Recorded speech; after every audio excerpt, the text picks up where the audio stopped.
Olá a todos, eu sou o professor Chico e hoje vamos discutir a terceira lei de Newton, chamado princípio da ação e reação. O princípio da ação e reação afirma que, para toda ação, haverá uma reação igual e oposta. Essa reação tem o mesmo módulo, o mesmo valor da ação. Ela atua na mesma direção da ação e no sentido contrário. Observe a seguinte ilustração. Observem bem. Suponha que eu tenho uma pessoa empurrando o carro. Ao empurrar esse carro, essa pessoa aplica no carro uma força F. Vamos chamar essa força F de ação. Segundo a terceira lei de Newton, para essa ação haverá uma reação igual e oposta. Ou seja, se a pessoa está empurrando o carro está empurrando a pessoa.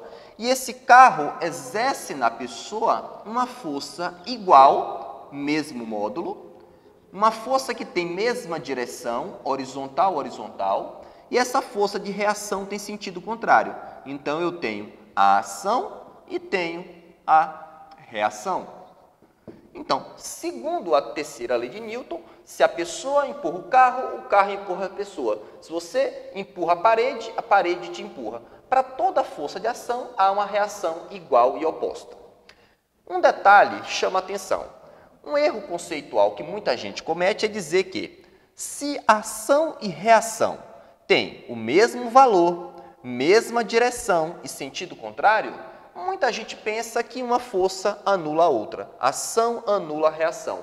É um erro conceitual muito grave, porque ação e reação, apesar de serem iguais e opostas, elas estão atuando em corpos diferentes. Ou seja, a ação é da pessoa no carro, reação é do carro na pessoa. Ou seja, se eu representar essas forças de ação e reação isoladamente nos corpos, a força de ação é da pessoa no carro.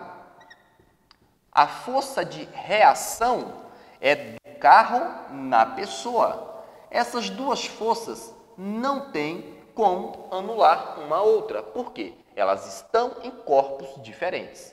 Então, fechando a terceira lei de Newton, o que é que nós podemos concluir? Para o par de forças, ação e reação, quais são as características? Ação e reação têm sempre o mesmo módulo, ou seja, o mesmo valor da ação é o valor da reação. Ação e reação têm sempre a mesma direção. Ação e reação têm sempre sentidos opostos.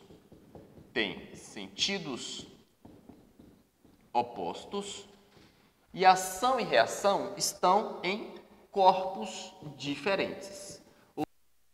Ação em um corpo, reação no outro corpo. Dizer que estão em corpos diferentes é afirmar que ação e reação nunca se anulam. Essa foi a dica de hoje. Muito obrigado a todos e até a próxima aula.